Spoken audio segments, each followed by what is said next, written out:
Hi guys, Adam the OT back again with some more simple, fun and effective activities that are perfect for teletherapy or home learning. As always, if you like these videos and want to stay updated, just click subscribe. If there's any videos you'd like to see, let me know in the comments below and I'd love to do a video just for you. Okay, today's one is a little bit of an unusual video. It's not actually an activity, but it's a piece of homemade equipment that I get lots of questions about. People are very interested in it, seemingly. So it's something I've made for years and I've used them all the time. These are called, you might see them online, some people call them busy boards. I hate that term. I think busy board makes it sound really like just something to keep the child occupied and out of trouble and off screens.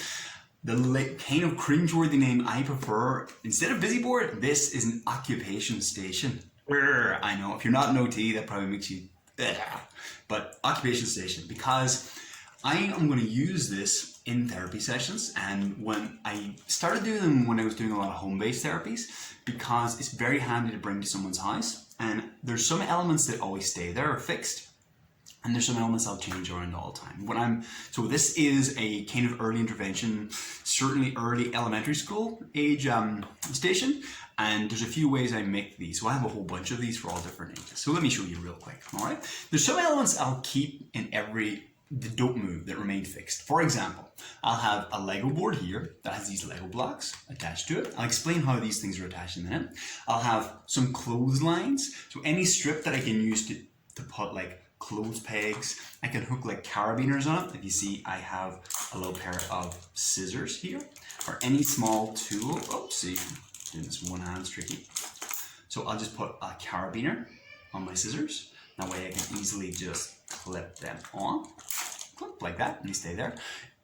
Things like that are very nice for supporting the child's attention and engagement, because I'll pick something fun straight away, and one activity tends to lead into the next. And I can combine different elements to make up new and kind of fun and curious ways to play with these things. So I said we have a Lego block. I'll always have some clotheslines, so they're just these little metallic hooks. I'll use like a rubber band or a hair bobbin or something like that. I like the hair bobbins or anything like fabric because it doesn't snap. The rubber bands sometimes break, all right? Then I'll have some fixed objects. So in this case, for younger kids, I'll have these guys. Often I'll have these based on like a treasure hunt. So they'll be around the room somewhere. They have to put them in like a gross motor game so they can screw them on.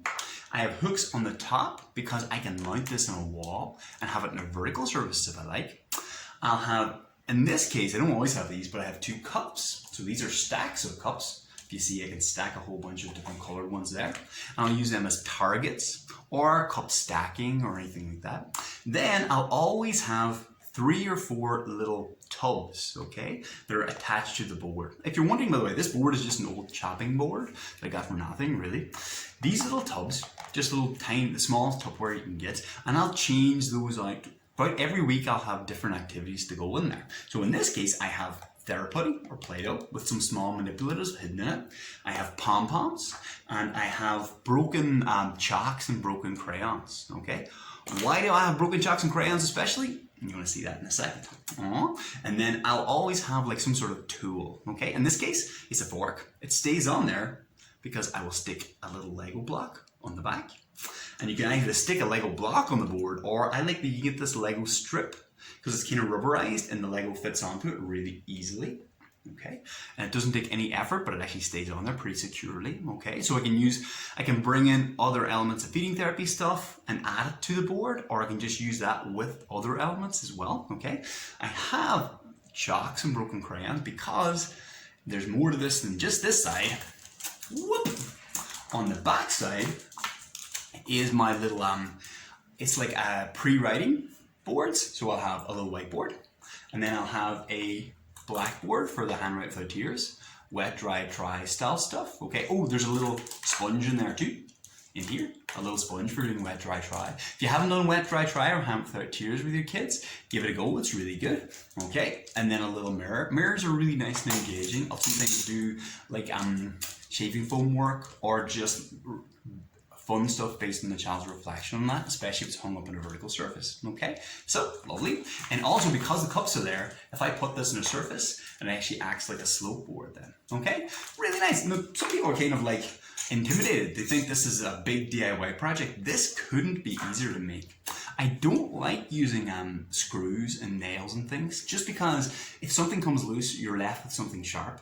It's a little bit dangerous. So instead, I use one of these fellas. Okay. This is a hot glue gun. So hot glue guns, they're really inexpensive, and I only started using them like a couple of years ago, and I wish I started them when I was a brand new therapist, because they're amazingly versatile for making things like this, okay? Because you just use it as, looks a bit weird because I just added new glue into it. So this really long glue is taken out the back of it. You do a little blob of glue, and then you add whatever you want to it, and even if it does break off, it's firm, there's no edges involved, so it's really easy. Let me show you, I'm going to add another extra bit to this to show you how easy it is, okay? So one extra thing I'm going to add is a straw to the top of it. So I have a bunch of straw games. If you've seen some of my other videos, you might have seen some of them, okay? The feeding one, Macaroni Madness, is a good one, all right? And they have a fork there, because I'm going to be using that with a kid today. So I'll take a straw, I'll take one straw, I'll take my little scissors off my board. No, off my station. I'll snip the corner off it. Then I'll put the scissors in the middle of the straw and slit up the middle like that. So it's actually split. That way I can use it as a holder for other straws.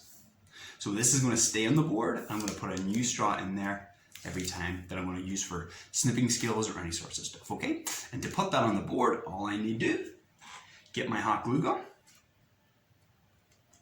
I'm going to put a little bit of hot glue on the board itself, on the top edge. One blob there, one there, and one there. Okay, easy peasy. Take my straw, I'm going to hold the end of it to make it nice and safe. Push it down.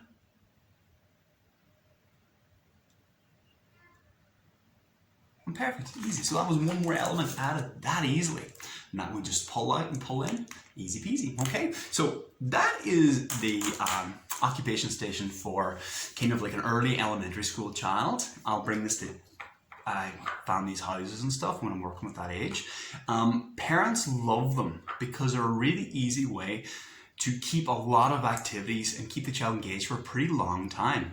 Like I said, I'll change these parts every week or so and add new things. So any small manipulatives, any little, you can have pop beads, you can have little Lego blocks, you can have Lego minifigures, you can have any number of things in there. You could even have some messy play stuff as well.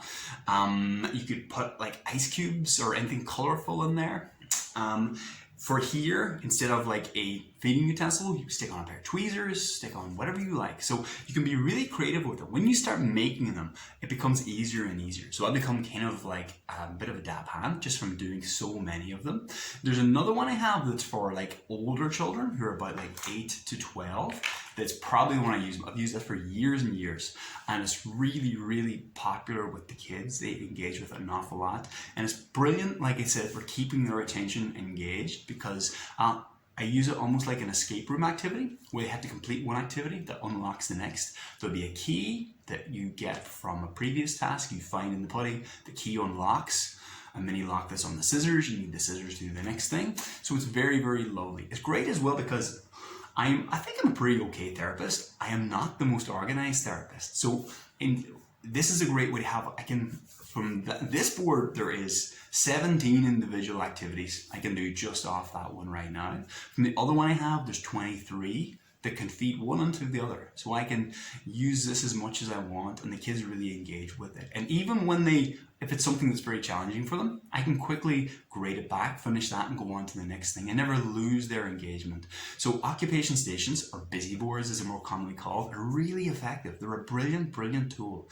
You don't need to be like a DIY expert to make them at all. I'm more Adam the idiot than Bob the builder. So if I can do it, you can absolutely do it as well. So that's it. That's occupation stations, as I call them. I've used them for years. They're a brilliant little handy thing. If you like, send me a message and I'll happily send you a few pictures of different versions that I have. And that's it, okay? Any questions, or just let me know. like I say always, if you do like these videos, just click subscribe. Today's was a bit unusual, but it's something a lot of families and therapists are curious about when they see them. But if you do have any special activities you'd like to see, just let me know in the comments, and I'll very happily do a video just for you. Okay, thank you so much, guys. And that's for me, Adam EOT, for another week. Out.